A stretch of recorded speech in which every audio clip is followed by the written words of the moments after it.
2224th episode of Nagpur's most happening Facebook live show. Show का नाम है राज की बात, विमेन ऑफ द ईयर के साथ. Really want to thank Parekh Brother Jewelers presenting Raj Ki Baat Women of the Year in association with We Herbs. Want to thank Stylish Kitchens and Wardrobes, Preet Design Studio, Chakna East, and also you who watch my show, like my show, share my show. मेरे साथ मेरी आज की मेहमान, she is the women of the year. She is a mother, a model, a entrepreneur, a event manager, and most importantly, she is one person to whom a lot of people look upon because of her hard work and what she's grown in life. Please welcome none other than Veronica Michael, मेरी आज की मेहमान. Hello Veronica, how are you and welcome to राज की बात. मैं बहुत अच्छी हूँ और बहुत खुशी हो रही है आज आपके साथ में इंटरेक्शन करके. सबसे पहले तो ये कि कहाँ की हैं आप, मतलब कहाँ की हैं Veronica? Where were you born and which family you come from? Okay, so I am an army kid.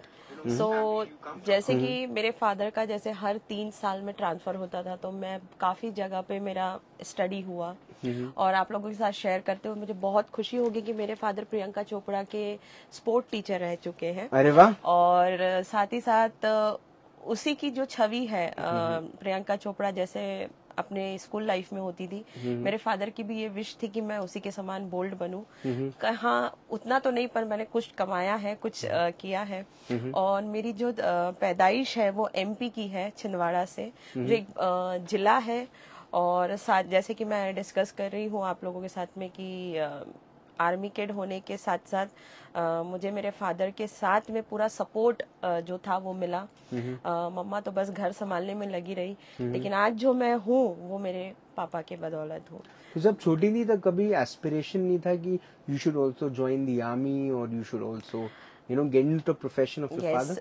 बहुत था, बहुत जुनून था पापा को देखकर हमेशा. और मेरे फादर की भी विश थी कि मैं कहीं ना कहीं आर्मी में कहीं ना कहीं मुझे कोई ना कोई प्लेस मिल जाए.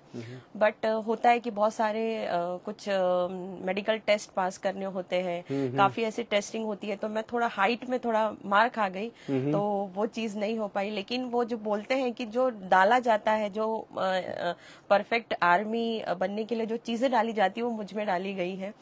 डिसिप्लिन से लेके मैनर से लेके सब कुछ. तो proudly I am an army kid. तो जब बड़ी हुई किस दिशा में काम करने का मन था? नागपुर कैसे आई? बड़ी हुई तो बहुत मन में था कि मैं टीचरशिप में जाऊं. और कम से कम आफ्टर 12th मैंने फिर स्टार्ट की मेरी जर्नी बच्चों को पढ़ाने की. और मैंने 4 से 5 साल दिए, जिसमें मेरे हर एक बैच में 40 स्टूडेंट्स होते थे और बहुत अच्छा समय बीता मेरा. और मैंने टीचरशिप में अपना जॉब जैसे किया. बच्चों के साथ समय बिताना ये मेरा बहुत बहुत अच्छा शौक है, मतलब मुझे बहुत अच्छा और सुकून भी मिलता है. और फिर टीचरशिप रास नहीं आया, पसंद नहीं आया, या पता चला एक समय के बाद कि अब खुद लाइफ में बहुत कुछ सीखना है? हर एक की लाइफ में कहीं ना कहीं एक टर्निंग पॉइंट होता है. वैसे मेरी लाइफ में भी एक टर्निंग पॉइंट था कि जब मेरी शादी हुई और मैंने अपने बच्चे को जब समय दिया, जैसे कि मुझ में जो डाला गया था मैं चाहती थी मेरे बच्चे में भी वो आए. तो मैंने उसे 6 to 7 years में उसके पास से हटी नहीं. उसे पूरा एक परफेक्ट कि अगर मैं कहीं घर से बाहर हूँ और वो सब अपने आप, हाँ, तो उस टाइप का मेरे माइंड में था. और मैंने बहुत ज्यादा आफ्टर प्रेगनेंसी एक वेट को गेन किया, जो हर एक औरत इस चीज को फेस करती है. फिर जब मुझे किसी ने ये प्रपोजल दिया इस फील्ड में आने का, तो मुझे ऐसा लगा कि जब मैं कहीं किसी के सामने खड़ी हूँ तो मेरी कहीं से भी हंसी ना उड़ाई जाए. तो सबसे पहले मैंने अपनी बॉडी पे वर्क किया जी. और मुझे कहीं ना कहीं ये बताना था कि आफ्टर मैरिज भी आप बहुत अच्छा एक बेंचमार्क रख सकते हो, कोई भी फील्ड हो. तो बस एक अच्छा सा वर्कआउट और एक अच्छे डाइट के साथ मैंने 5 months में अपना वेट लॉस करके इवेंट में मैंने कदम रखा. फिर आपने आप ब्यूटी पेजेंट्स में भी पार्टिसिपेट किया आपने? डेफिनेटली. मेरा फर्स्ट एंड लास्ट ही मैं बोलूंगी कि मैंने एक पेजेंट में परफॉर्म किया और मैं वहाँ पे रनर अप भी रही. और नहीं पता था कि मैं इवेंट ऑर्गेनाइजर में टर्न हो जाऊंगी. और काफी अच्छा है कि इंटरनेशनल इवेंट ऑर्गेनाइजर का जो टैग मिला है खुद की मदद से मिला है, खुद की मेहनत से मिला है. एंड प्राउडली मुझे प्राउड है कि जो मेरे अंदर डाला गया था, जो मेरे फादर ने बोला था, उसमें मैं पूरा कायम रह पाई। पार्टिसिपेट करते करते कब ऐसा लगा कि अब इवेंट मैनेजर बन जाना चाहिए? ऐसा तो कभी नहीं लगा, कभी नहीं लगा। ऐसा लगा कि नहीं, इसके बाद और भी कुछ चीजें आएंगी और भी बहुत सारी चीजें मैं इस फील्ड से सीखूंगी। पर लोगों को मेरा मेहनत करने का तरीका, मेरा हार्ड वर्क इतना पसंद आया, तो उन्होंने ही मुझे बोला कि आप क्यों एक इवेंट ऑर्गेनाइज नहीं करते। बस ऐसे ही करते करते कभी किसी की सपोर्टिव पार्टनर बनी, कभी किसी के साथ में ऑर्गेनाइज कर लिया, और फिर ऐसा हुआ कि एक टर्न ऐसा आया कि खुद ही ऐसा लगा कि नहीं यार, मैं तो खुद भी बहुत कुछ कर सकती हूँ। तो बस वही एक चीज पकड़ ली और बस। तो अब कितने साल हो गए as event manager?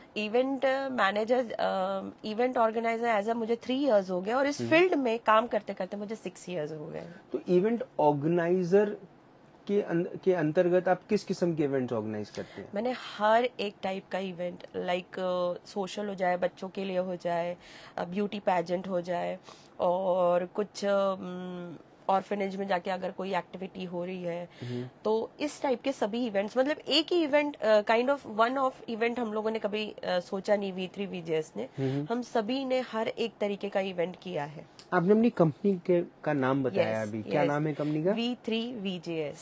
V3 VJS। Yes, correct. तो ये जो VJS है, इसका फुल फॉर्म क्या है? V for Veronica, J for Jayshree, and S for Shubhangi. Okay. और ये पिछले 3 साल से आप लोग काम कर रहे हैं? Yes, definitely. और क्या एक्सपीरियंस रहा है? एक्सपीरियंस इतना माइंड ब्लोइंग है, और ऐसा लगता ही नहीं कि 3 साल हो गए, ऐसा लगता है जस्ट अभी मिले, अभी काम चालू किया है।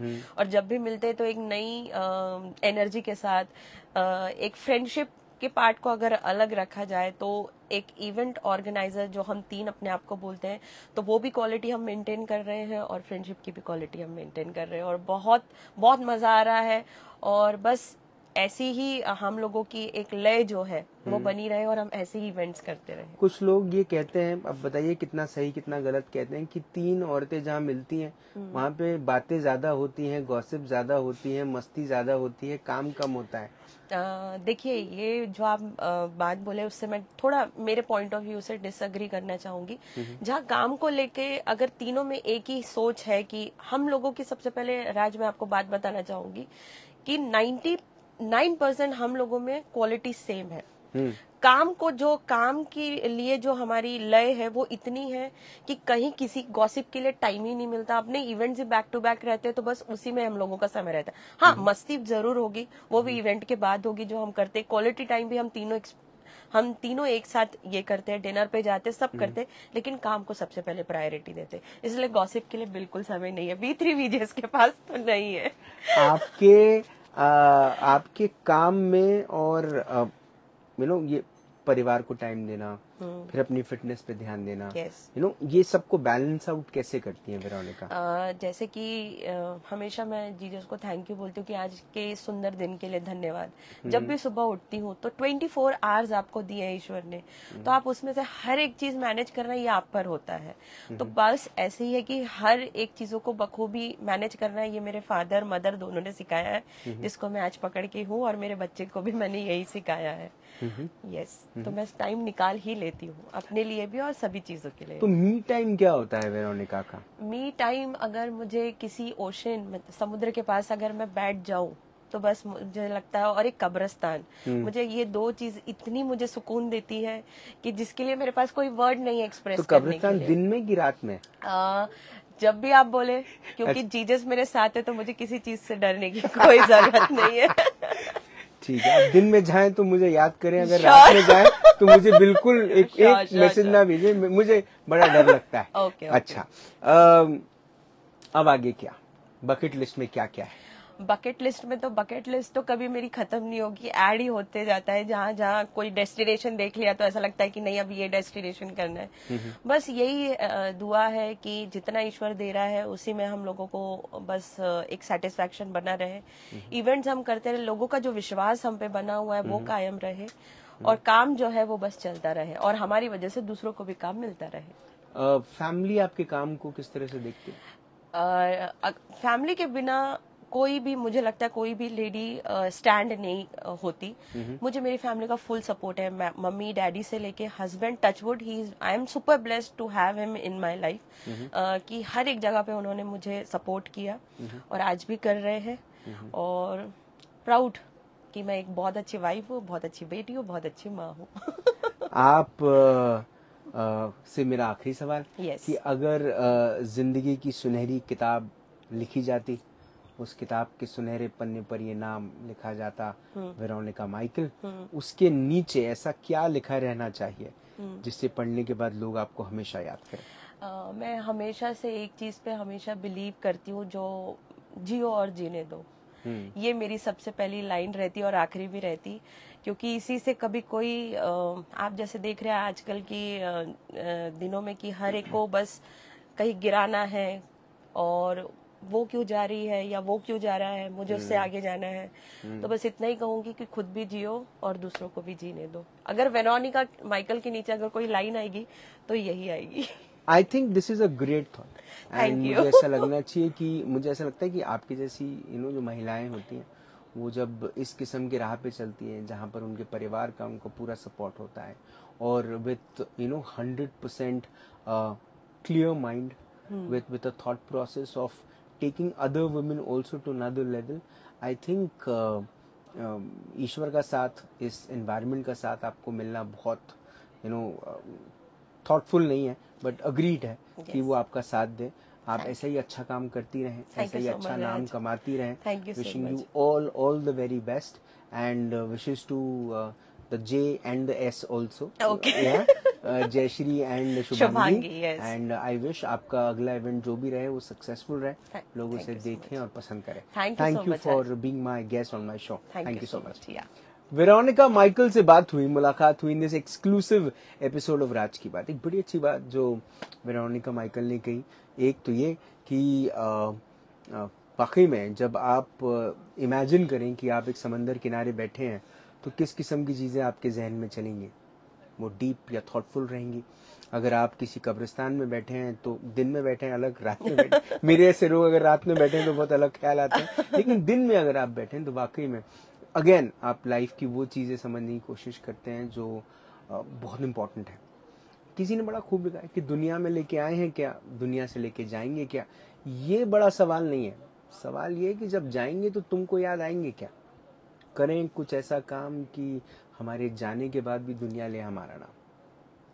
कुछ लोग कोशिश करते हैं अच्छा काम करने की, उस काम के माध्यम से नाम कमाने की, उस काम के माध्यम से दूसरों को मोटिवेट इंस्पायर करने की। स्पेशली महिलाओं के रूप में अगर हम देखें, एक महिला दूसरी महिला को आगे बढ़ाती है, ये आज की कहानी है। पुरानी कहावतों में जाइए तो लोग कहते थे कि एक महिला दूसरी महिला को पीछे खींचती है। आज की महिला दूसरी महिला को आगे ले जाना चाहती है, लेकिन कमी पता है कहाँ आ जाती है, जब वो काम करना चाहती है और फिर उसको अपने घर के पैसे लगाने पड़ते हैं। जितने भी लोग ये एपिसोड देखेंगे उनसे बस एक अपेक्षा है कि आपको भी अपने ब्रांड्स को, अपने अपने प्रोडक्ट्स को, अपने वेन्यू को प्रमोट करना है, तो क्यों ना आप ऐसे लोगों के माध्यम से प्रमोट करें जो काम अच्छा करना जानते हैं। VGS is just an event company, but it's a very meaningful event company which has a thought of taking women to another level. आपके खुद के घर में भी तो महिलाएं हैं ना, आपकी माँ है, बहन है, भाभी है। कभी उनसे पूछिए कि आगे बढ़ने के लिए क्या क्या लगता है। घर में रिकग्निशन चाहिए, दुनिया तो बाहर रिकग्नाइज पता नहीं करेगी कि नहीं करेगी, स्पेशली फॉर वुमेन। नया इंडिया है, नया इंडिया ने तो एक साथ देना चाहिए और आगे बढ़ना चाहिए। आपसे फिर होगी मुलाकात इन राज की बात। तब तक अपना ध्यान रखें, सुरक्षित रहें, स्वच्छ रहें, स्वस्थ रहें, मस्त रहें, खुश रहें, व्यस्त रहें, परिवार के साथ एक अच्छा वक्त बिताएं। और अगर आपके परिवार में एक बिटिया है जो अपने पिता को के नक्शे कदम पे चलना चाहती है, अपने पिता के काम को बहुत बारीकी से देखती है, अपने पिता के सपनों को संजोकर आगे बढ़कर उसका एक नाम, उसका एक ब्रांड बनाना चाहती है और वो आगे जाकर अपने काम के माध्यम से अपना नाम स्थापित करती है और अपने परिवार को गौरवग्रत महसूस कराती है, तो समझिए वो वेरोनिका माइकल बन रही है। हर घर में एक वेरोनिका जरूरी है। जिंदा रहें। जय हिंद।